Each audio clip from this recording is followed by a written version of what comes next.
ఫ్యామిలీలో ఒక అపరిచితుడు ఉన్నాడు లోపల. ఒకడు రాము, ఒకడు రెమో. ఆ రెమో ఎట్లుంటది కథ అంటే, రాము అనేటోడేమో అందరికి బోనస్ ఇస్తా అంటాడు, దొడ్డువడ్లకు ఇస్తా అంటాడు, సన్నవడ్లకు. రెమో అనేటోడు ఏం చెప్తాడు, నేను ఎప్పుడన్నా బోనస్ లేదు మన లేదు అంటాడు.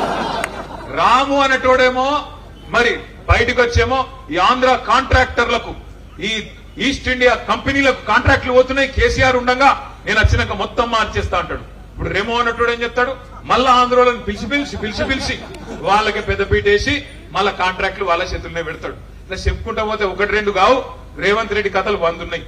ఒక ఎస్టీలను రైతులనే కాదు, ఆడబిడ్డల్ని మోసం చేసిండు, ఆఖరికి మన పిల్లల్ని మోసం చేసిండు. కేసీఆర్ కేటీఆర్ ఇద్దరు ఉద్యోగాలు ఉడగొట్టుర్రి, నేను 2 లక్షల ఉద్యోగాలు ఇస్తా అన్నాడు మొదటి సంవత్సరంలో రాహుల్ గాంధీ.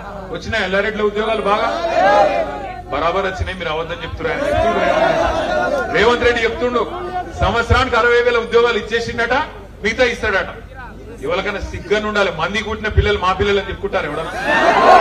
కేసీఆర్ ఇచ్చిన ఉద్యోగాలు, కేసీఆర్ గారి టైంలో ఇచ్చిన నోటిఫికేషన్లు, ఇంటర్వ్యూలు అన్ని అయిపోయి కోర్టులు ఆగితే నువ్వు వచ్చినాక కాగితాలు ఇచ్చే అధికారం నీ చేతికొస్తే అవి నేను ఇచ్చిన ఉద్యోగాలని చెప్పుకుంటాడు. సిగ్గున్నదా ఏమన్నా ముఖ్యమంత్రి గారికి? కేసీఆర్ కట్టిన ఫ్లైఓవర్లకు రిబ్బన్లు కట్ చేయాలి, కేసీఆర్ గారు చేసిన ప్రాజెక్టులు అక్కడ పోయి నెత్తి మీద నీళ్లు చల్లుకోవాలి, కేసీఆర్ ఇచ్చిన ఉద్యోగాలకు కాగితాలు ఇవ్వాలి, నేనే చేస్తున్నా అని చెప్పుకోవాలి. మీరు ఒక్క మాట దయచేసి ఆలోచన చేయండి. మాట్లాడితే ఈ మధ్యన కాంగ్రెస్ వాళ్ళు ఒక సన్నాయి నొప్పులు నొక్కుతున్నారు, ఒకటే రాగం ఎత్తుకున్నారు. కేసీఆర్ మొత్తం అప్లపాలు చేసిపోయిండు, మేమేం చెప్తాం అని మాట్లాడుతున్నాం. ముఖం బాగా లేక వెనకటికి కూడా అద్దంబల కొట్టుకున్నాడు. అరే నేను అడుగుతున్నా, కాంగ్రెస్ వాళ్ళు ఒక్కసారి యాద్ చేసుకొని గుండె మీద చేసుకొని చెప్పుర్రి. కరోనా వచ్చినప్పుడు మొత్తం ప్రపంచం అంతా ఆగమైపోయినప్పుడు, రూపాయి ఆదాయం లేనప్పుడు, కేసీఆర్ ఉన్నప్పుడు రైతు బంధు ఆగిందా? కళ్యాణ లక్ష్మి ఆగిందా?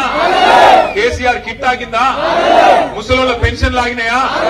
గురుకులాల సన్నబియ్యం పెట్టుడు ఆగిందా? మరి ఏం ఆగలేదు కదా. రూపాయి ఆదాయం లేకపోయినా కేసీఆర్ నడపలేదా?